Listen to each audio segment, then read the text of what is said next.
Welcome to Everything with Everett.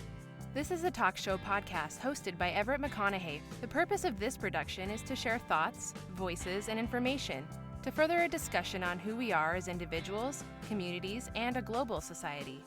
Everything with Everett is open to all topics of discussion: faith, science, history, finances, social issues, and, well, everything. Be sure to follow, like, and subscribe. Visit everettpodcast.com for all the details.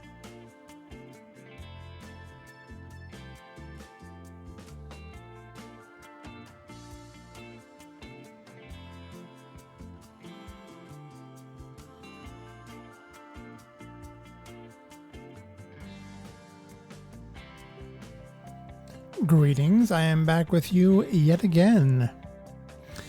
So I stumbled upon a song from my childhood that has a lot of fond memories, and it is incredibly hard to find because guess what?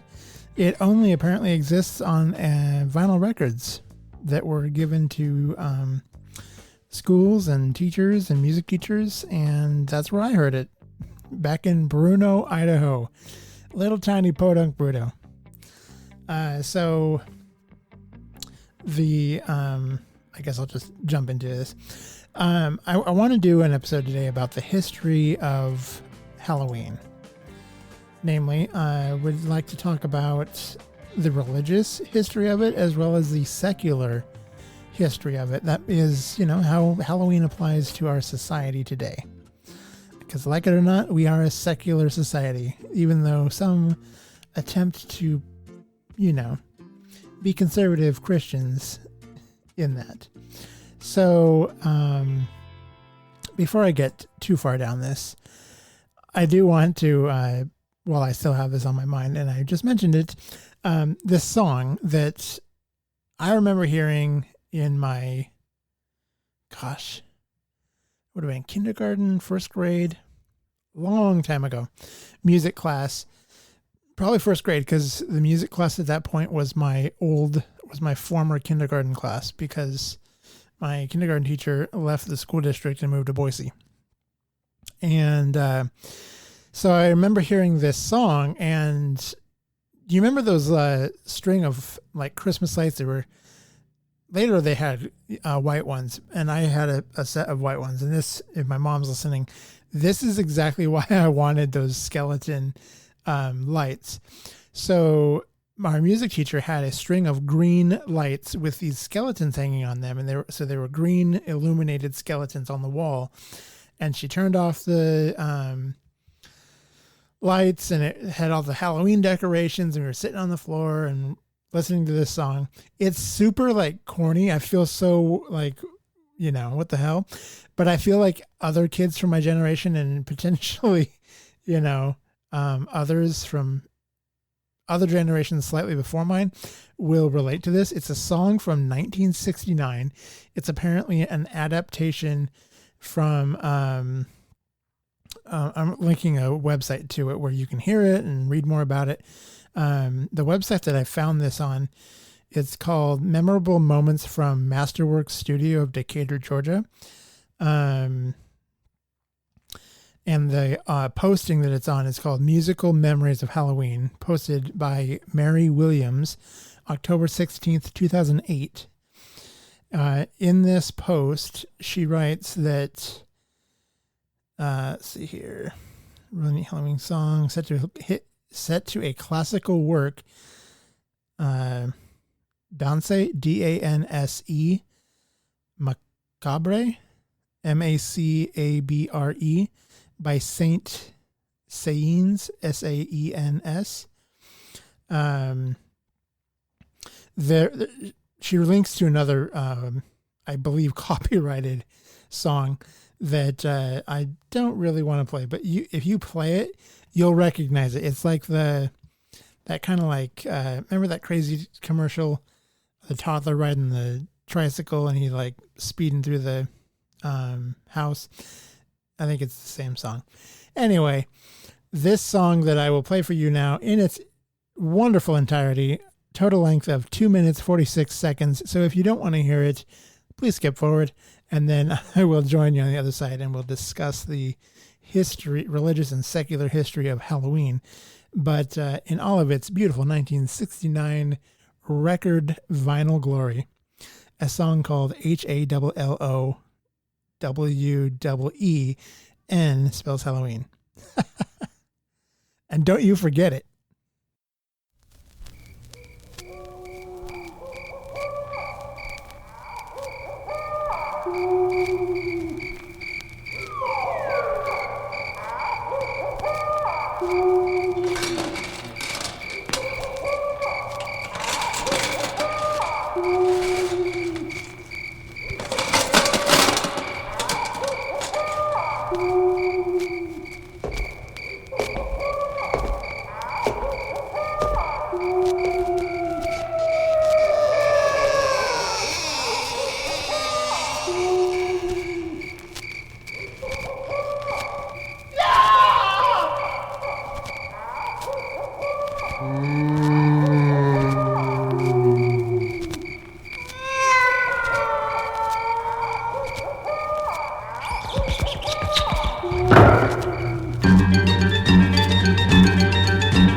Witches and devils and big black bats.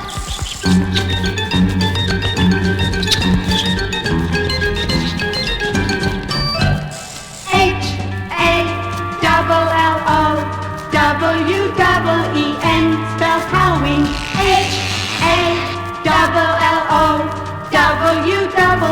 HALLOWEEN spells Halloween.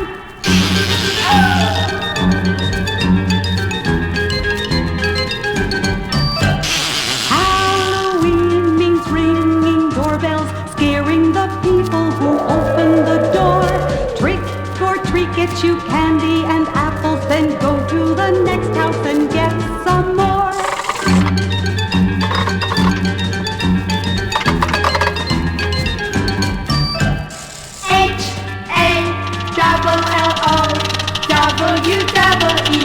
HALLOWEEN spells Halloween. HALLOWEEN spells Halloween.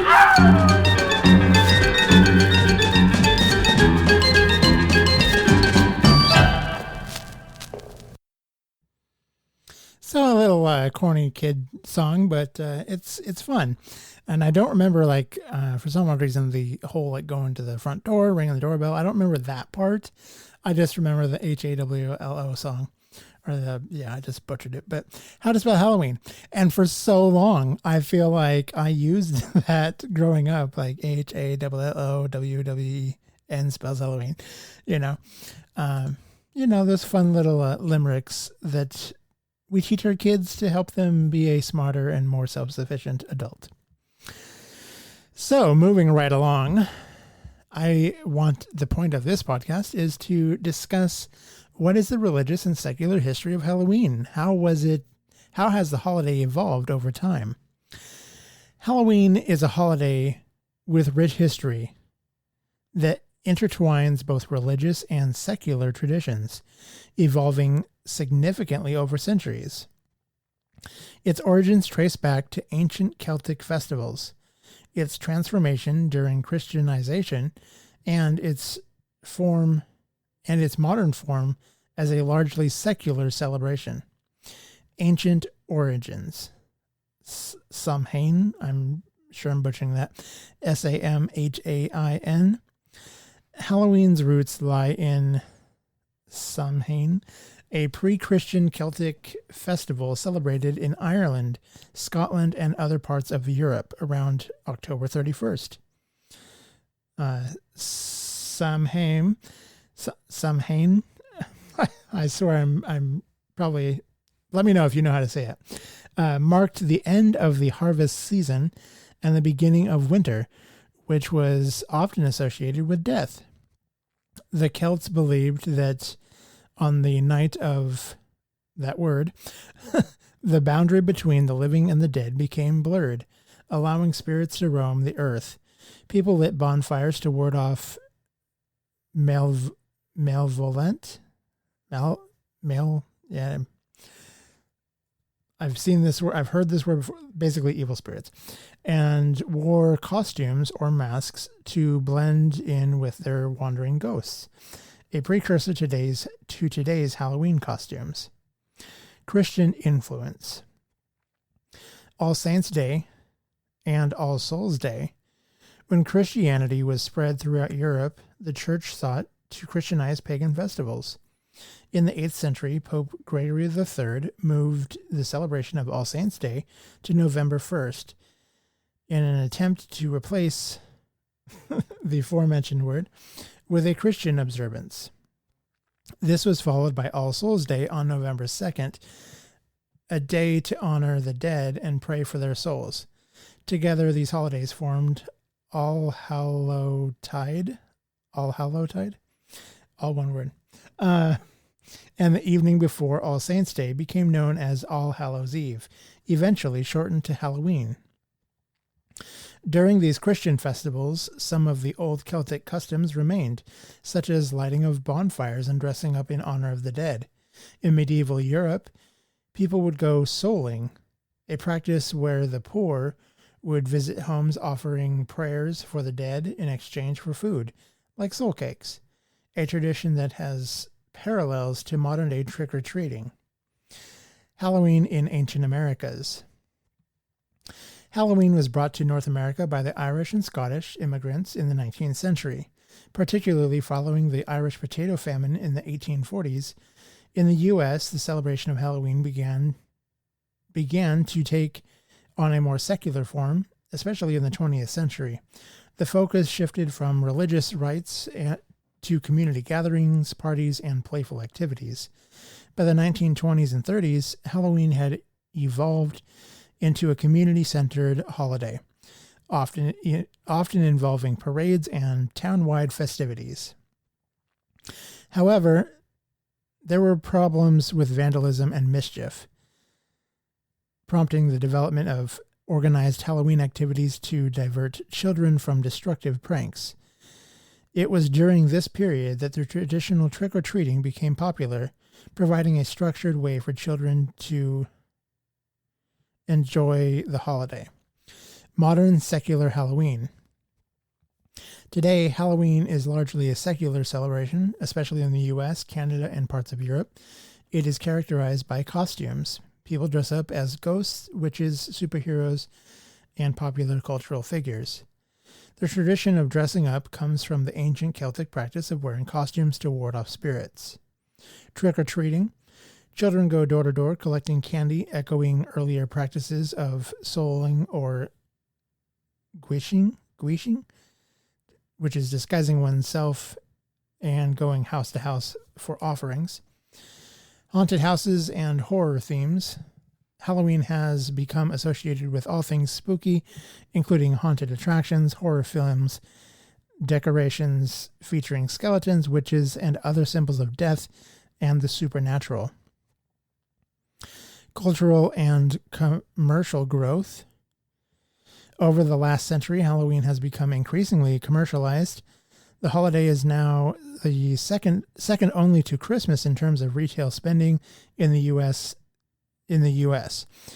Costumes, decorations, candy, and haunted attractions contribute to its economical significance.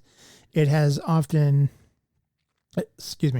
also expanded to other parts of the world, though often in modified form, and in some countries, it has remained more aligned to the religious traditions, like Dia de los Muertos in Mexico, a festival honoring the dead, which occurs around the same time. Global variations. While Halloween is celebrated widely in the U.S., other cultures have their own versions of festivals that honor the dead and ward off evil spirits, such as Dia de los Muertos, Mexico, a vibrant, colorful celebration in honor of deceased loved ones. Obon in Japan, a Buddhist festival in honor of ancestors marked by rituals and festivals. Fête des Morts in France, similar to All Saints' Day, with families visiting grave sites to honor their ancestors. The conclusion: Halloween has evolved from an ancient Celtic festival to a Christianized holiday, and later into a largely secular celebration of costumes, candy, and community. Its roots in honoring the dead remain visible, but the holiday today is largely driven by fun, commercial interests, and a focus on fantasy and fright rather than religious spiritual themes. This combination of ancient, modern, religious, and secular gives Halloween a unique, multifaceted character. And now you know. So hopefully you have a wonderful trick-or-treat, whether you are thinking of and honoring those that have passed. If you're in tune with the spiritual like and want to be visited by a family member, more power to you. Otherwise, whether you're hoping to catch a ghost or a cavity, I hope you have a happy and joyful Halloween, All Hallows Eve, All Saints Day, Day of the Dead, all the above. Whatever tickles your fancy. Happy Halloween! Thank you for listening to Everything with Everett. Connect with Everett and other listeners on Facebook and Twitter at Everett Podcast. Everett would love to hear from you. Share your thoughts by emailing mystory@everettpodcast.com. You can also leave a voicemail or send a text message to 208-391-2808. Choose to listen, speak with kindness, and have a great day. That's Molly Miklos of Voiceovers by Molly, LLC. Voiceovers by Molly, LLC is ready to collaborate with you to create the best voice for your project. Molly's voice is professional and clear, warm and friendly, with a versatile twist, capable of snarky and sassy. Molly has a wide range of voice styles to provide a plethora of moods for your TV, radio, and character projects. Contact Molly today. She wants to collaborate with you. All the information is on her website, voiceoversbymolly.com.